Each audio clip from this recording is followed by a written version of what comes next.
The 1950s were Detroit's golden age. More than 8 million cars rolled off American assembly lines in 1950 alone. By 1958, 67 million vehicles were registered across the country.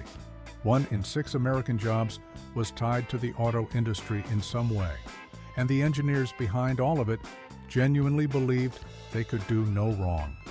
The problem was they wanted to try everything at once: air suspension, push-button transmissions, disc brakes, massive unibody frames, and instead of testing any of it in a lab, they tested it on paying customers.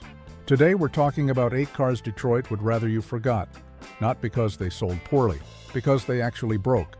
Frames cracked, transmissions died, body panels rusted through within months of leaving the factory. Most of this came from some of the most talented engineers in the business.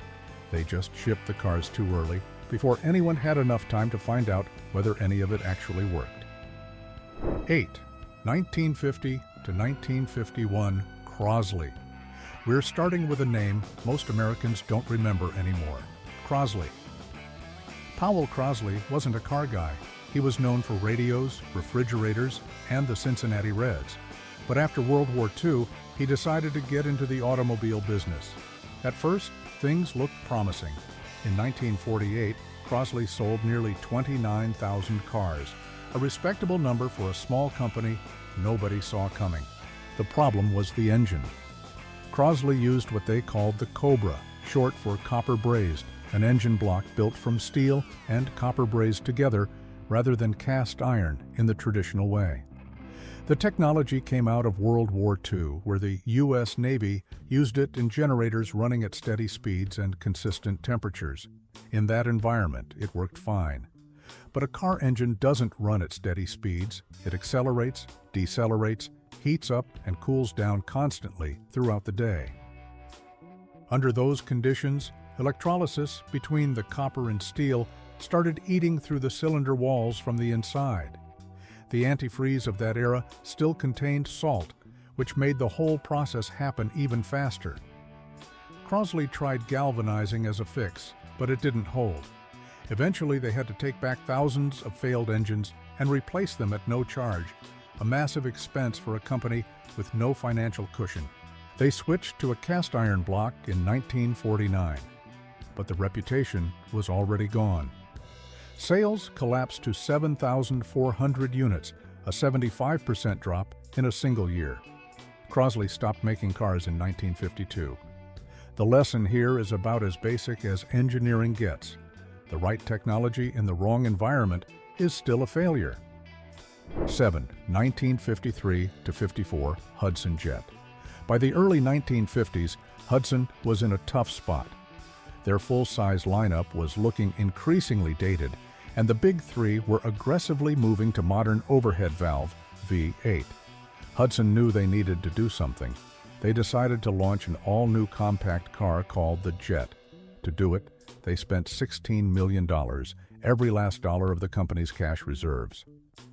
Betting everything on an unproven product in an untested market was already a serious risk. But Hudson also made a series of compounding technical mistakes on top of that. The engine they chose was an inline-six, 202 cubic inches, rated at just 104 horsepower, derived from their own aging straight 8, while Chevrolet and Oldsmobile were selling modern overhead valve V8. The Jet's wheelbase was only 105 inches, 14 inches shorter than the Wasp, and a full 19 inches shorter than the Hornet. Then, management added a strange design requirement. The car had to be tall enough for a man wearing a hat to sit comfortably inside. The result was a car with awkward proportions that looked like a shrunken Dodge that someone had sat on. Then there was the price. The Jet started at $1,858, while a full-size Chevrolet went for $1,613 and a full-size Ford for $1,734. There was simply no good reason for a customer to choose a smaller car with a higher price tag and an older engine. The Jet sold just 21,000 units in 1953. Instead of bringing in new customers, it mostly pulled buyers away from Hudson's own Wasp lineup. Hudson ended the year with a net loss of $10.4 million after turning an $8 million profit in 1952.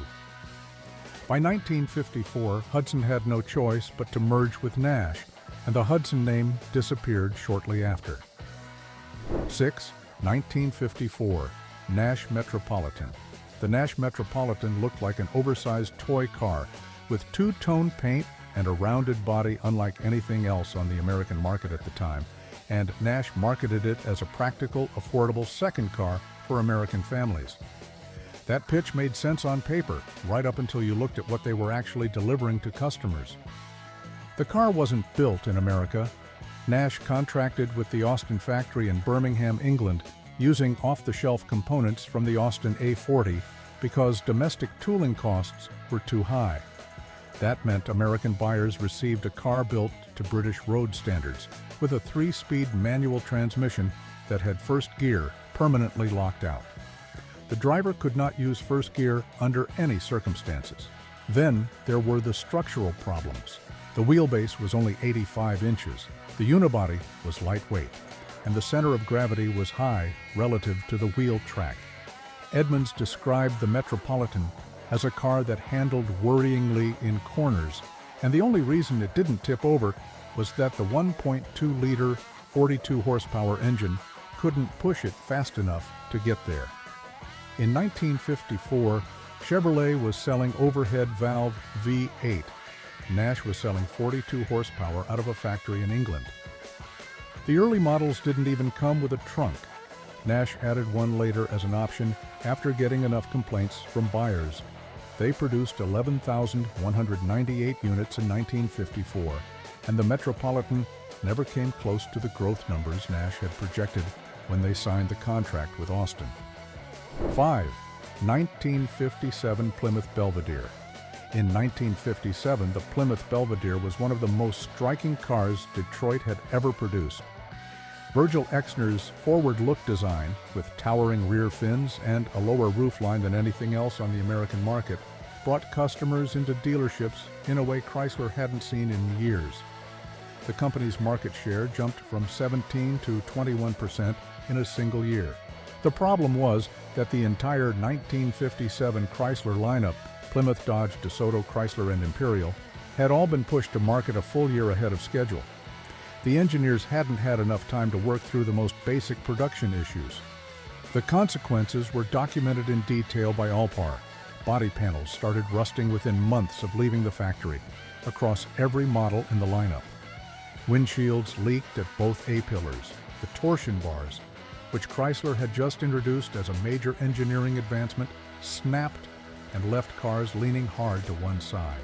Paint peeled off in large sheets. Seat springs punched through upholstery. Door handles broke under normal use. Rearview mirrors vibrated constantly. Door locks froze in winter. Interior trim fell off on its own. One customer wrote to his dealer, "Thank you very much. I slammed the door on my fingers and didn't feel a thing." Chrysler had to shut down the assembly line for several weeks for emergency repairs, something that had never happened before in Detroit. Engineers scrambled to patch problems with temporary fixes, rubber plugs stuffed into windshield gaps, protective caps added to torsion bars, thicker upholstery installed as a Band-Aid. By 1958, when word had spread, sales of Dodge, DeSoto, and Chrysler dropped sharply while Ford and GM held relatively steady. It took Chrysler years to recover the quality reputation they had built over 3 decades, all because of the decision to ship 1 year too soon. 4. 1958 Ford Edsel. Ford started planning the Edsel in 1954. 9 years of market research, hundreds of consumer surveys, and $350 million, roughly $3.6 billion in today's money. The goal was to sell between 100,000 and 200,000 units per year.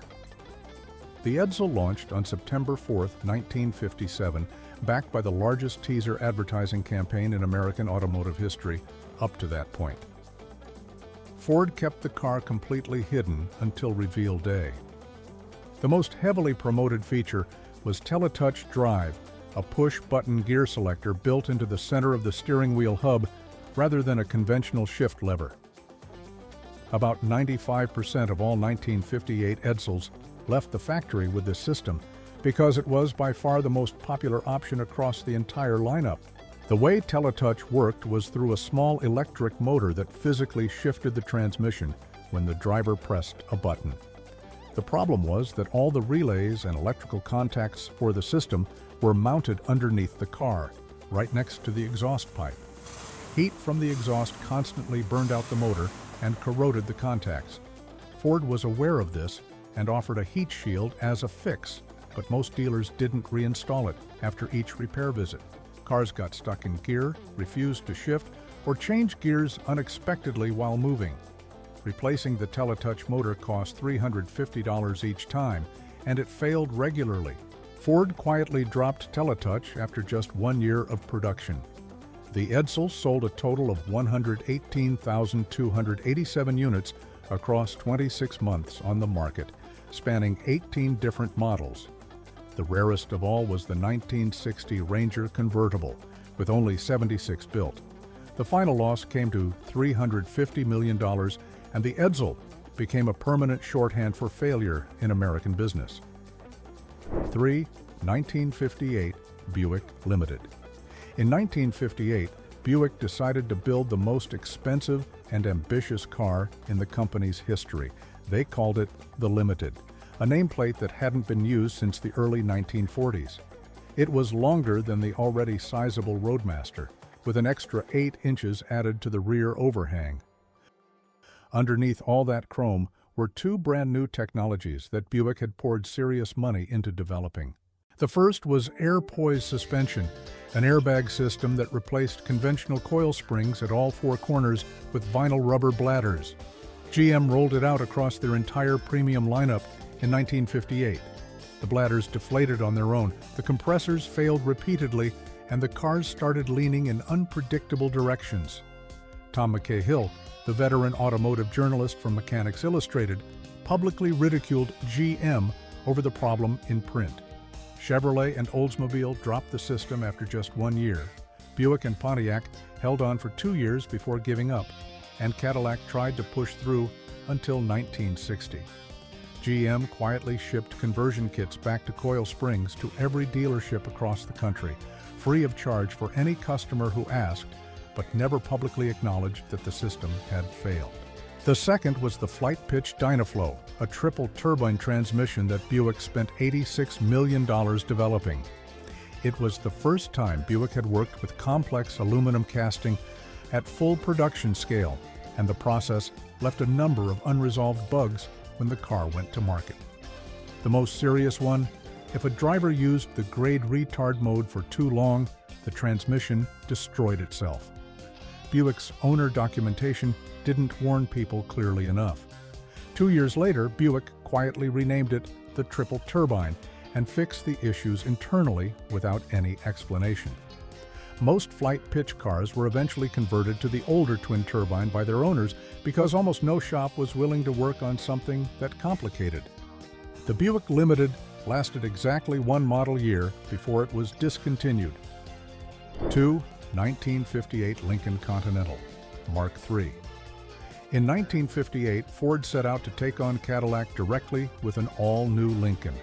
The Continental Mark III was the longest and heaviest unibody car ever mass-produced in the world at that point, nearly 19 feet from bumper to bumper, weighing roughly 5,000 pounds and returning around 9 miles per gallon. The problems showed up before the car even reached customers. When the first prototype ran tests at the Wixom assembly plant, the frame cracked. Welds came apart, the car shook badly, and during one test run the body actually buckled in the middle. The root cause was that the Lincoln engineering team and the Continental engineering team had worked in isolation throughout the entire development process. Lincoln had no experience building a unibody structure at this size, and nobody inside the company flagged the problem early enough to do anything useful about it. The solution they came up with was to add 200 pounds of steel gussets to reinforce the frame. The tooling was already set, the launch date wasn't moving, and Ford shipped the car knowing the underlying problem hadn't been properly fixed. In the real world, chassis and suspension components sometimes failed without warning while the car was being driven, leaving owners stranded on the side of the road waiting for a tow. Ford lost money on every single unit sold because production costs were so high. Meanwhile, Cadillac outsold Lincoln by nearly 3-to-1 in the same price bracket. The car's designer was John Najjar, and Najjar was fired shortly after launch. Ford's own engineers later referred to these cars internally as the phony marks. Lincoln came close to being shut down entirely before the 1961 Continental arrived and pulled the brand back from the edge. 1. 1958 Oldsmobile 98. The 1958 Oldsmobile 98 was the top of the Oldsmobile lineup, the most expensive car the brand offered, built for buyers who wanted the best GM had to give. GM equipped it with air ride suspension, a system that Cadillac had originally developed in 1957 before GM decided to roll it out across their entire premium lineup for 1958. Buick, Oldsmobile, Chevrolet, and Pontiac all received the same system in the same year. The vinyl rubber air bladders deflated after a few months of regular use. The compressors that maintained pressure failed constantly. Cars started leaning to one side or the other, depending on which bladder gave out first. Oldsmobile 98 owners would walk out to their garage in the morning and find their car sitting tilted on the concrete, not from any accident, but because the suspension had quietly deflated overnight. A member of the classic Oldsmobile.com forum put it simply, GM dealers were converting these cars back to conventional springs almost as fast as they came off the showroom floor. GM responded by shipping conversion kits back to conventional coil springs to every dealership in the country, arriving on pallets with all the parts needed, ready to be installed free of charge for any customer who asked. Chevrolet and Oldsmobile pulled the plug after exactly 1 year. Buick and Pontiac held on for another year before doing the same. Cadillac was the only GM brand that tried to stick with the system through 1960, with results no different from the others. GM sent the kits out quietly and offered no explanation. This wasn't the failure of one car or one division. It was the result of a decision made at the top of the corporation and pushed down onto every car in the lineup at the same time. Looking back at these 8 cars, one thing repeats across most of them. Crosley used naval technology that had not been tested in a civilian environment. Plymouth and Lincoln released cars, even though they knew unresolved issues still remained. Buick and GM poured tens of millions of dollars into new technology, then put it directly into customers' cars without enough real-world testing time. 3 different paths, but the same result. Which car on today's list surprised you the most? Leave a comment below. And if you ever owned one of these cars, I genuinely want to hear your story.